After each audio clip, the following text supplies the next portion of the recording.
afternoon, Dr. Campbell. Thank you so much for taking your time. I heard that you have some incredible connections, dots that you connect when it comes to statins. Will you please share a little more? Well, I initially watched some research by Dr. Stephanie Seneff. She does research at MIT, who pulled up all the data. And then I attended a seminar about 10 years ago with a Dr. David Brownstein when he showed the statistics that they used to say that statins were like, save 50% less heart attacks. But when you went through the statistics, it was only like 1.5%, because they use relative statistics versus the real statistics. Really a play on numbers, and how the FDA approved that boggles the mind. And since they started with the Lipitor, Zocor, Crestor, and all the others, you know, people have been suffering from a lot of side effects. In women, it seems to affect their muscles. They get sore muscles, cramps, pain in the muscles. They don't develop properly.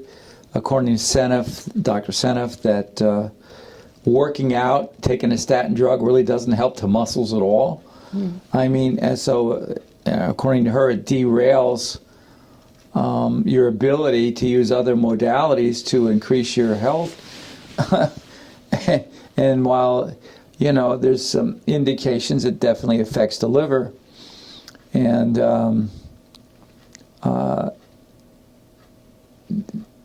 affecting your liver in Chinese medicine is, they call it liver qi stagnation, but it does affect bile output.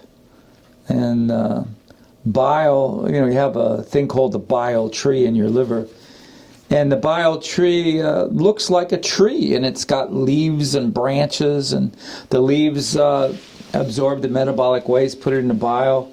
The bile goes out, the liver goes through the, not through, but bystanding, stored by the gallbladder. Then it goes through the pancreas into the common duct. This is the way the liver detoxes a lot of the large metabolic waste. And the ramifications of slowing that down in Chinese medicine is mind-boggling. For one thing, you know, the eyes open from the liver. Now, how can the liver affect your eyes? I think one mechanism is that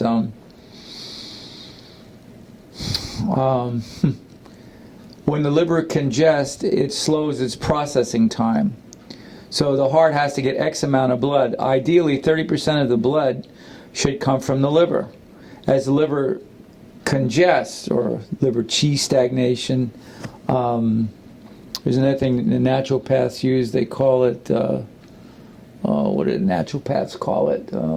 Bile stasis. Phase 2 backup is another one. When you start getting that, then the liver slows the blood supply through. This is filtered blood. So in the inferior vena cava below your heart, the inferior gets the blood from the liver, then from the kidneys, and then from the legs. It gets X amount of blood from all three. Now, as the liver closes up, it draws more blood from the legs and the kidneys than it can replace. So that when the liver congests, then you have leg cramps, restless leg syndrome, varicose veins. You know, this is all observations on my part over 25 years of practice, observing what happens when the liver congests. And you see it really exacerbated with cirrhosis of the liver or hepatitis C, where all the symptoms are exacerbated. But if you look at it, right, and you see if the heart is drawing X amount and less from the liver, that's less filtered blood in the system from the liver. So now you're getting more metabolic waste getting pushed through the system. So where does that wind up? Well, after it gets it, then it has to push it in the lung. Well, you know, we're getting a lot of asthma lately. We're getting a lot of people with shortness of breath. In my opinion, in my practice, if I clean the liver, decongest the liver, then they're able to draw a deep breath. Because if you breathe smoke or anything to the top of the lung, getting the metabolic waste in the lung can, in my opinion, there's probably a lot of argument out there with some pulmonologists, but I think they get shortness of breath, and it can affect, and you can get all kinds of coughs and shortness of breath and phlegm built up because this metabolic waste builds up in the lung, and where's it going to go? And then after, it gets in, the heart pumps it into the lung, and then it sucks it out of the lung, and then it pushes to the head and the rest of the body. So now it pushes it to the head. So what happens when your head gets less filtered blood, more metabolic waste, and in some cases when the heart slows down and the back pressure from the liver, this is all my thinking and drawing from my clinical experiences, you get trouble sleeping. You try to go to sleep, the heart slows down, can't draw enough blood through the system because it's drawing it from a long straw. The legs are far away. The liver closes up, especially if you eat a bad meal or you have beer and pizza with your friends, and it even closes up more from this bad food because it's trying to protect itself against a really bad meal. Then it's drawing more blood, and it has to work harder, and the heart wants to slow down. Can't get enough blood to your brain. So what's the first thing that happens when that happens and you're trying to sleep? You get restless sleep. What does that mean? You toss and you move, because when you move, your heart beats faster, and you feel good for a while, then you go to the rest, and your heart slows down, and you don't feel so good, and you move more. Then if you do go to sleep, which is very interesting, usually a lot of times my patients suffer from dream-disturbed sleep. In my opinion, this is your brain giving you a dream to get your heart beating faster.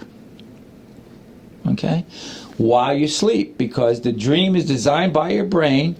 Your husband's chasing you with a knife, or you're afraid of snakes, or you're in a dangerous situation in the dream and your heart's beating faster.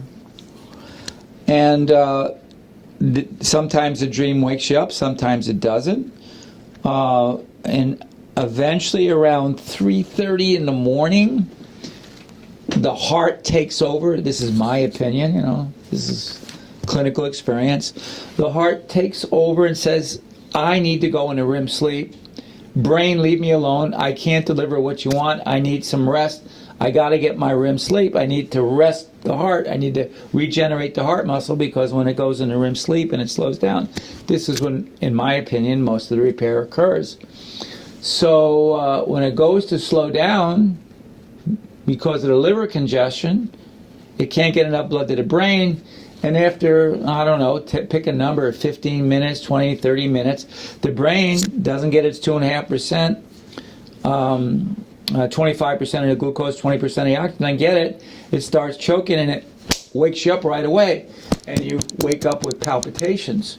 And this is due to the heart not paying attention to the brain. And then in most cases, it's very difficult for the person to go back to sleep, because at that point there's some adrenaline going on from fear. Now you're in the sympathetic nervous system and you have trouble sleeping.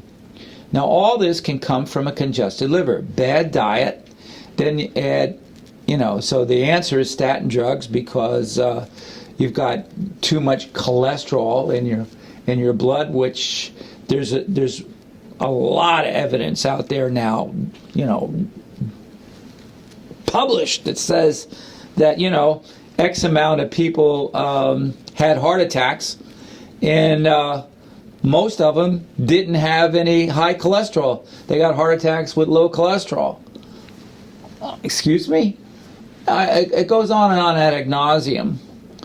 And all this published stuff is published by the people who make the drugs. So they have a vested interest. If it doesn't work this time, they do another. Then they get fancy math, to relative statistics that can take 1.5% and change it into 50%. You can't make this stuff up. All right, so now, the statins congest your liver, harden the bile, affect your sleep, affect your digestion. So everybody that's been on statin drugs let's put the majority of people who've been on statin drugs for years come in, they always on something for acid reflux. Well, what is acid reflux? The Western medicine declaration is that the stomach makes too much stomach acid and it burns the esophagus. And maybe not. Maybe not. So in Chinese medicine, they have a concept of the liver overacting on the stomach. What does that mean? Well, the heart pumps the blood into the stomach, and from the stomach, it's got to go someplace. It's got to go to the liver, period. Portal vein system. But the liver says, no, I'm all congested, I got to slow down the blood supply. So, oh, really? So the stomach isn't getting nourished enough. So what happens? The two valves on the top and bottom of the stomach have to close. They need blood. They don't get enough blood. They can't close securely. Now you got acid reflux. And then it gets even worse. Kids' stomach aches, bad diets, eating all the junk. Kennedy's out there now saying, the kids' food, they make one for Europe and one for here. The one here has stuff that poisons our kids, but that's okay. Let's mess up their liver, but who cares, right? They get stomach ache. So a lot of times the stomach ache is the muscle in the stomach isn't getting nourished. So when you eat food, the stomach's supposed to churn the food with acid, pepsin, and not well known, lipase. That's another thing we should get into, fat digestion later. And it churns the food in the stomach. And if those muscles don't get fed, you're going to get a stomach ache. If it goes deeper and your stomach is really malnourished, doesn't get enough blood supply over time, then it can't secrete the film that protects it against its own acid. Okay, so now you get ulcers. Oh my God, ulcers, right? And then the bacteria that are indigenous to the stomach acid, pyloric bacteria, pyloric meaning acid, bacteria that live in acid, pyloric bacteria, they're in there, but they find a nice home in the ulcer. And they start, churning up, and their byproducts, waste products in the sore causes, pain. So we give them massive antibiotics, right? And that kills the bacteria. It helps the stomach heal, by killing the bacteria. But these are indigenous bacteria. Also, all this winds up in the colon, which subdues your normal bacterial flora, which there's another story there. Okay, so now you have the valves don't close right, you get a stomach ache, you can't make the protective film, you get ulcers, and we have pills and remedies to put a patch over it. All kinds of antacids for the stomach,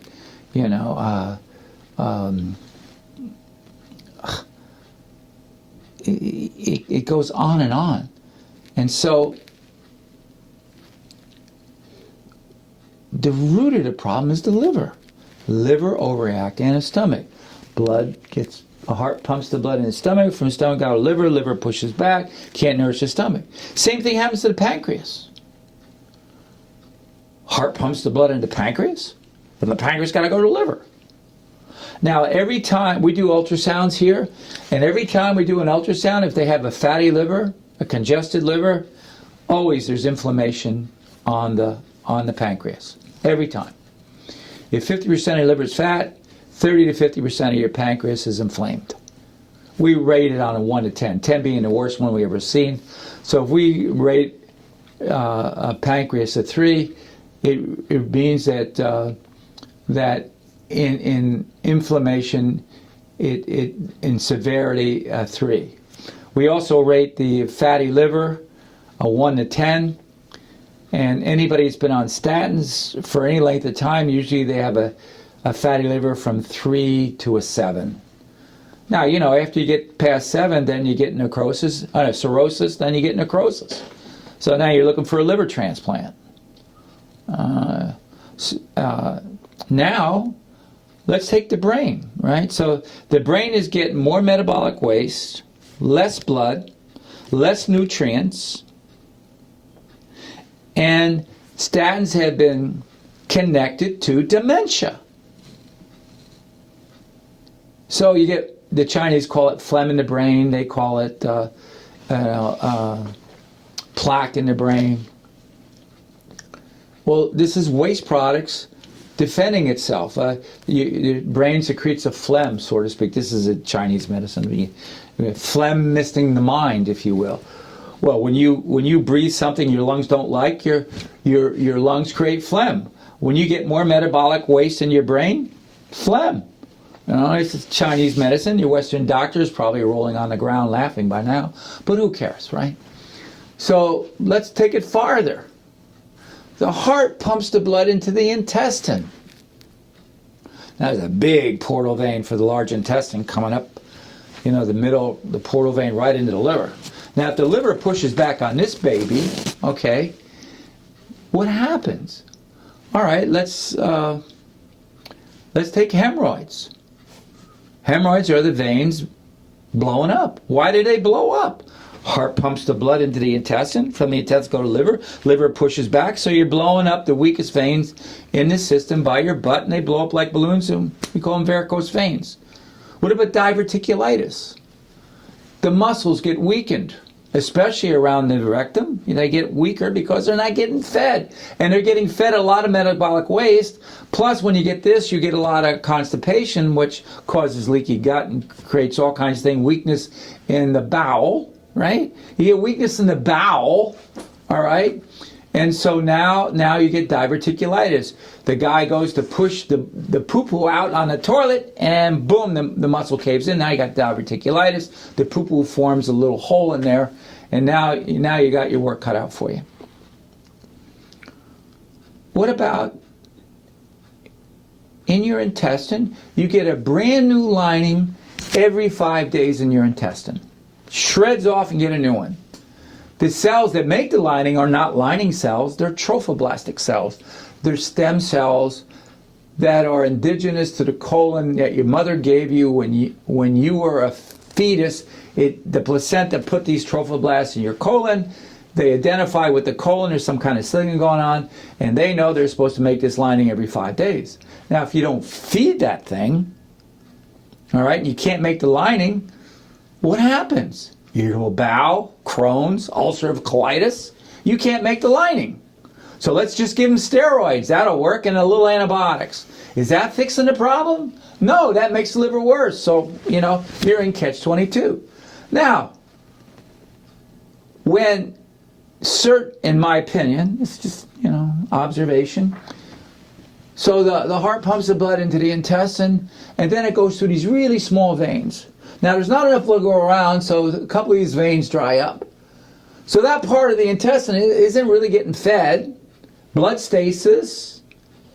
The stem cells that make the lining need blood. Now, stem cells are cool because when they get blood, they want to grow into a blood supply. So they try to go into a blood supply, and we call it a polyp. Dr. Nicholas Gonzalez and Kelly and a few others, Dr. Beard, all think that the blood stasis aggravates the trophoblastic cells to grow, and there's no off switch to it in some cases, like breast cancer, prostate cancer. Once it gets going to a certain extent, you can't stop it. Then we call it cancer. Now, when I studied cancer in China, Dr. Chen, 8th generation herbal oncologist, 8 generations, father. I mean, where are you going to meet someone like that, you know? And they say it's not a science, you know, it's not double-blind placebo bullshit. It's observation. What works, what doesn't work. How does it work? What are the underlying features? What are the side effects? How does it work? Does it heat the patient up? Does it cool it down? Does it increase blood flow? Decrease blood flow? Does it suppress the cancer? Does it make the cancer grow? You know, 8 generations, all right? The conclusion he made is blood stasis causes cancer. You don't nourish those stem cells in your liver. You don't nourish those stem cells in your kidneys. You get blood stasis, you get a little rot. They try to grow. Once they start growing to a certain extent, they form a tumor, and you've got cancer. That's kind of an interesting theory when you think about it. All right, what else we got? In terms of the legs, you know, when the liver congests, you always get these varicose veins, leg cramps, and the feet start to have trouble with the feet, sore feet, all this stuff that just boggles the mind, and joints, calcium growth. You know, the calcium can form a nice bunion. What is a bunion? It's not bone. It's a calcium crystal. All the waste products, because of the distance and this lack of circulation, the metabolic waste collects in the feet. They become acidic. The only way that the body can balance acid is with calcium. It puts the calcium off the bone into the feet, into the interstitial fluids, or the blood, or the plasma, whatever you want to call it, to neutralize the acid in the feet. So now you neutralize the acid. Now you've got all this calcium running around. Now you have your shoe, and it rubs right here. When you walk, it always rubs there, and when it rubs there, it creates an electrical charge on the bone, which attracts the calcium. Now you've got a calcium crystal growing on your foot. You know, we call it a bunion. It's not bone. Your osteoblast didn't go over there and start blowing down new bone. No. It's a calcium crystal growing from the calcium that's released in your foot to balance the acid in your feet because metabolic waste, because your liver's screwed up. Anybody ever tell you that? I don't think so. You can see that the liver is the key to a lot of health problems. All right? The insomnia we spoke of, the dementia. What about the connection, lateral sclerosis, multiple sclerosis? Now you add a little immune factors in here, and you've got a recipe for all kinds of pathologies of the mind. Chinese call it Shen disturbance.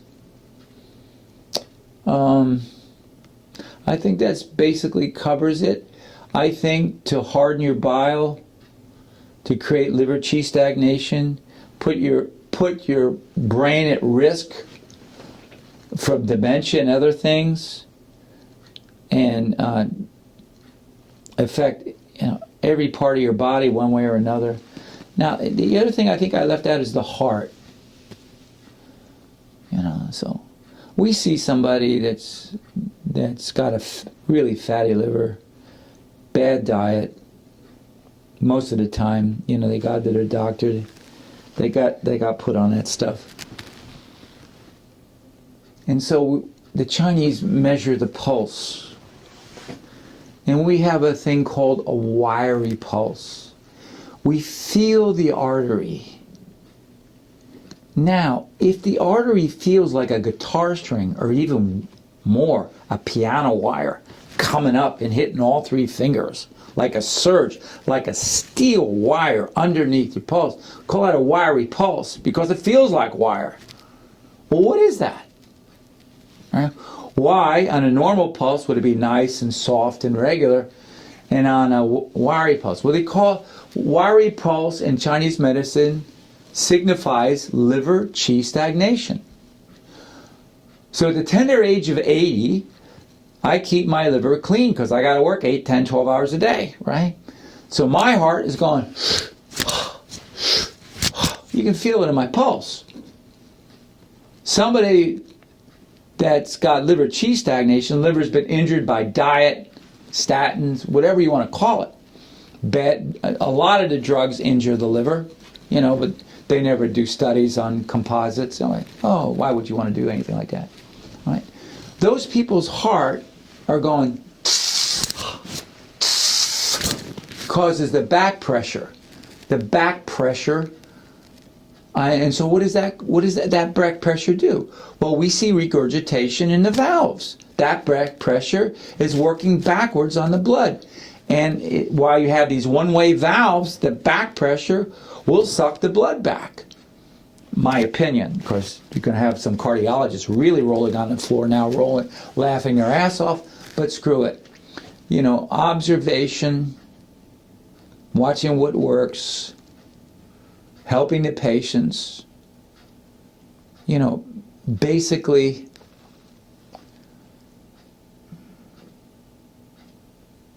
it's all about the patient. It's about looking at everything and how it interacts. A cardiologist would never look at the liver to see why there's regurgitation. Let's give him some drugs, let's give him this or that. Or a liver guy will never think that in 1,000 years that a statin drug would cause congestion in the liver. That's not in his dimension. Don't look at it. To look at how the organs and things flow, how they work together, in my opinion, is what a lot of Western medicine is missing.